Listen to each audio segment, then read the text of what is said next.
Hey, what's going on, guys? We have one of our Dexter heifers, that dun heifer. She needs her hooves trimmed. She had her hooves trimmed less than a year ago. I equate it to Dexters in general need their hooves trimmed more often than other breeds. You know, she's 3 years old. She's still a heifer. She has yet to have a calf. She's pregnant now, but she's never had to put any of her energy or resources into growing anything other than herself, and she gets pretty good nutrition out here. So I think her hooves just grow faster than they should, just because everything that she intakes is going straight to her. So I wanted to get a video of me kind of getting them corralled up, but it's just me today. I don't have any help. And when I came out to kind of get started setting up my cattle panels, they were already in the mud lot. Because it's a windy day, so they were trying to get out of the wind. So I just went ahead and penned them up while I had them there. So she's separated from the herd. I need to get her loaded into the trailer, and then we'll hit the road. So let's get going.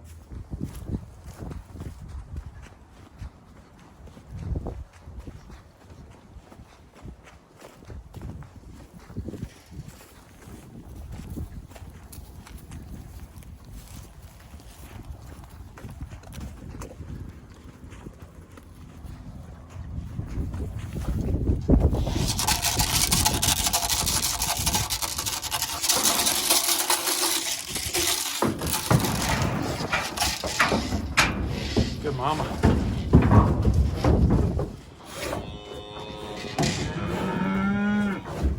Yeah, good mama.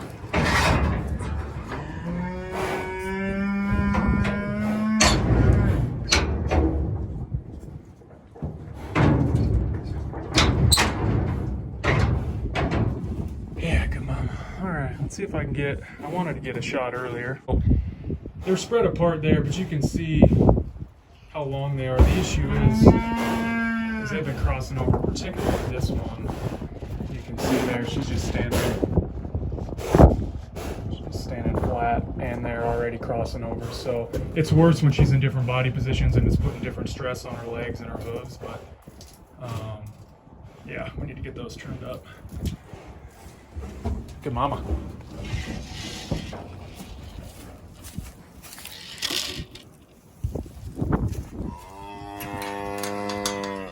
You're all right, mama. She'll be back. Yeah, you guys are all right. I'll let you back out.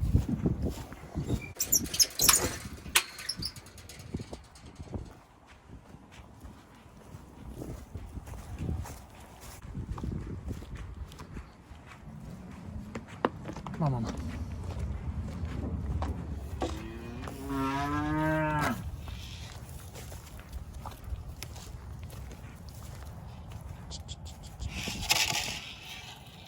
Go ahead, bud.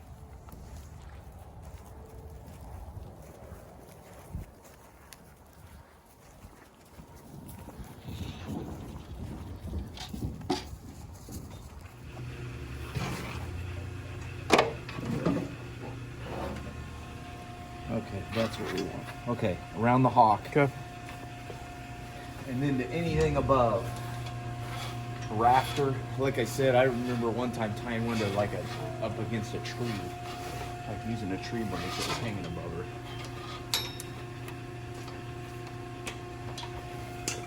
And then get your rope figured out and go down below her hock.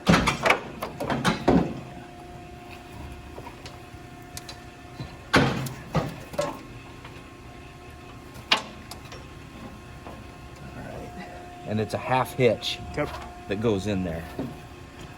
Like, yay.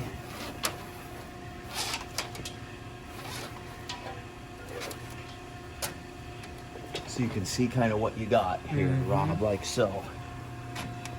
Got it? Yep. And then if you pull, I've had guys say, well, they're gonna hurt themselves. Knock on wood, I've never had one like truly hurt themselves. So then if you just start pulling, a lot of times, it'll lift their leg up too much.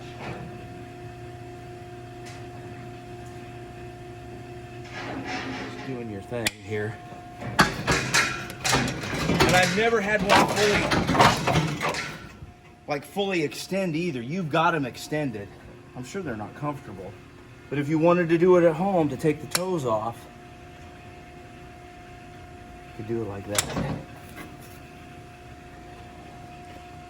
And is there how far up are you going? Yeah, so I'm assuming on her, she's grown out enough. You're probably not going to hit sensitive tissue. And I can let her down now. Okay. But unless you want me to finish. No, it's whatever's. And maybe it's too much work to do at home, too much fight. Well, I think the more because she's the But she'll calmest get of them used all. to it, Yeah, the more yeah. she gets used to it, the more she'll. So if you look at it, you don't have to wash it off probably, but you can see. Get a towel or something. The thing about cows, is they usually just kick straight back. So even if you're in tight to them, like if you just wanted to have lifted up, as long as you stay close in, okay. you should be safe. But you can see here, see the hoof wall versus the sole. There's that line there. Okay. That's what you take it to. And even there, I got a little lower. I got a little lower here than what I should. But she's grown out enough, it probably ain't gonna make a difference. You could nip that and be okay. So if you start trimming up to the sole, will that sole recede at all? No, usually not. Not that I've from there? seen. Okay. Yeah. You could try a little bit. It might. Like if part of me wants to take a little bit of that off. Worst case scenario, it bleeds a little bit, just like when you clip your fingernail. Yeah. And that sucks.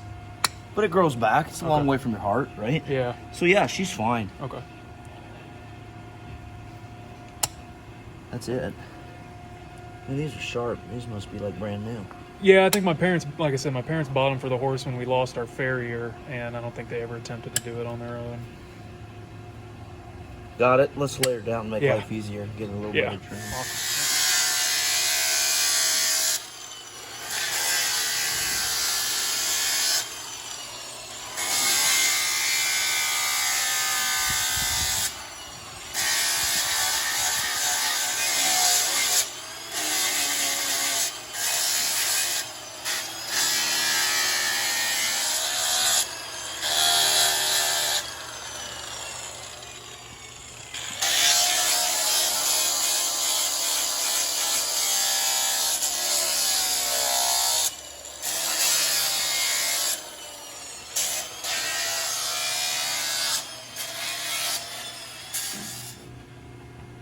So try not to go past this line, right?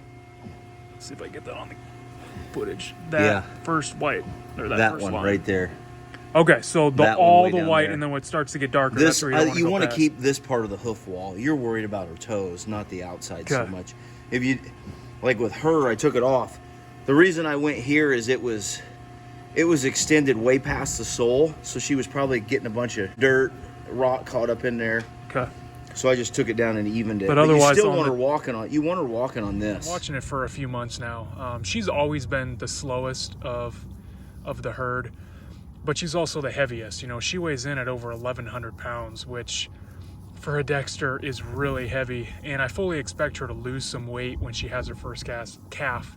Obviously, like I said, you know, she's 3 years old and she's never had to do anything but feed herself. She gets the full benefit of all the nutrition and supplements that I feed, but she's always been slow. And then she also had a reaction a few years ago to some LA 300, which is a oxytetracycline antibiotic, and we had given that to her because one of the other cows in the herd had pink eye pretty bad, and I was worried that she was going to get it. She just happened to get on the trailer afternoon that I took the cow with pink eye in.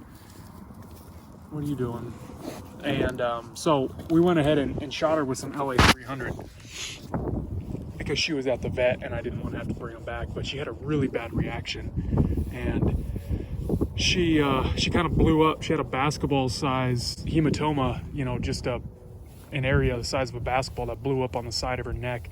And I think that kind of makes it tough for her front legs to fully extend. Even still to this day, you can see some residual left over.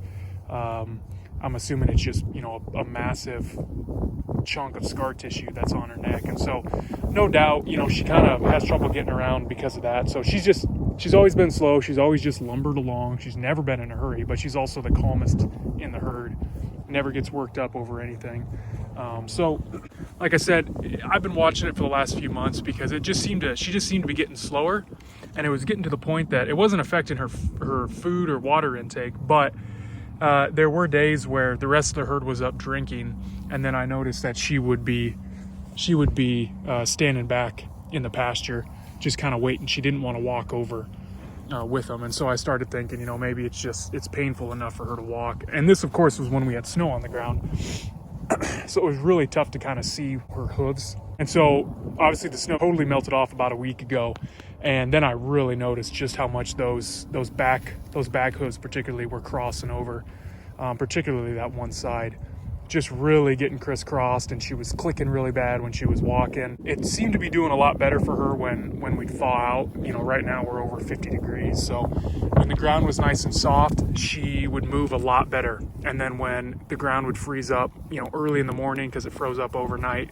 or when we'd go through bouts of freezing, then I'd really notice she was really slow. So I just started thinking, man, it must be really painful for her to walk. So we actually have a snowstorm coming, so they say, snow or rain, and we're gonna have a few days of frozen temperatures, and then it's supposed to thaw out, and it's in the foreseeable future after that we're gonna be above freezing. So I just knew if I didn't get her in today, it was just gonna turn into a sloppy mess. The other thing too is one of the concerns I had, and this was part of the reason why I was watching her for a few months, was I had heard or read somewhere that using the tilt table, like my vet does, to trim hooves can be detrimental to pregnant cows. It can stress them out enough to the point that they might actually throw a calf. And I think this has to do a little bit more with the early stages of pregnancy. Just like anything, those first couple months of conception, up to 90 days, you really want to watch what you're doing with your cattle. You don't even want to haul them if you don't have to, because any stress can cause them to lose their pregnancy. We're probably 2 months out. Yeah, she's exactly 2 months out now from when she's going to be calving. So she's far enough along that the vet wasn't concerned about it. But he just said, every animal's different. She could absolutely lose a calf because of today, or she could be totally fine. She's still moving pretty slow. I think, he took a lot off. I don't know, I can't remember if I got it on film, but he equated it to like taking too much of your fingernail off. You're so used to having these fingernails that all of a sudden they're gone, and just everything is pretty sensitive. So she's moving pretty slow. Hopefully we made the right decision to trim them up. I mean, we had to. I think after a few days she'll start to feel better. But this was kind of how she would move even before the trim. Just really slow, really cautious.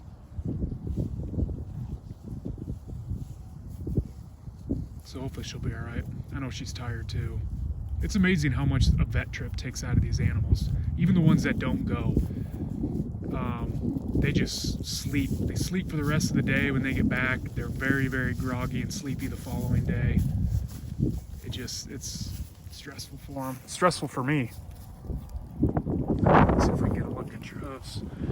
Oh, they're pretty muddy. Oh, yeah. Yeah, it's tough to see them now. It's full of mud, but... The other thing I had asked, I don't know if I got it on film, but you can see that dew claw. So you can see that area.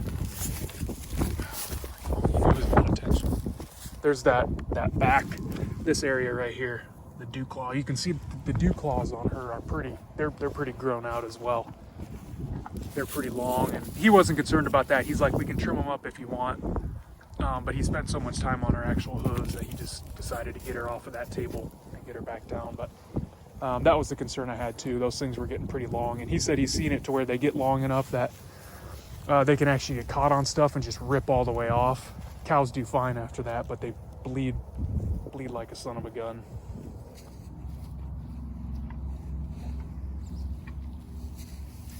So you saw in that video, you know, he was showing me how to trim with those hand trimmers. We had a pair of those hand trimmers laying around the barn from when we had horses. So that was cool. I was very appreciative that he took the time to show me that, and that's definitely something that I'm going to try to do in the future. I think if I can get my facilities up and running a little bit better, I think getting her in maybe on a you know, once every 5-6 months or something like that, and using that hand trimmer and just kind of cleaning up the toes a little bit, I think will help to where she's not going to have to go in to the vet and get trimmed as often. But this one is not too bad. Her hooves are definitely a little bit longer, but they're not crossing over, and they've been that way for as long as I can remember, so it almost seems like they've gotten to a standstill. Again, I don't know if that has to do with the fact that she's raising a calf, and you know, she doesn't put a lot of growth into her. She doesn't put a lot of growth into her hooves, or what. And I know it's all genetic as well. You know, I'm assuming this dun Dexter over here, her mom probably had really long hooves, or her dad had really long hooves, and that's just, you know, was passed on to her. So that was one of the things I was talking with the vet about. I'm excited to see what her calf does, because the sire we chose for the AI this year, one of, you know, his big selling points from his producer was, you know, he's got really good feet, and so he can help improve you know, the foot genetics in your herd. So I'd be curious to know if her offspring are going to have these really long hooves as well. But again, that's Dexter's. You know, they have longer hooves, and that's just part of the breed. So I know of plenty of people who have to trim yearly. But yeah, that's pretty much it for this video, guys. If you guys have any questions or anything like that, go ahead and shoot them at me. Like I said, it was just thrown together at the last minute because the vet could get me in, and I thought, well, could make some good footage. So I'll talk to you guys later.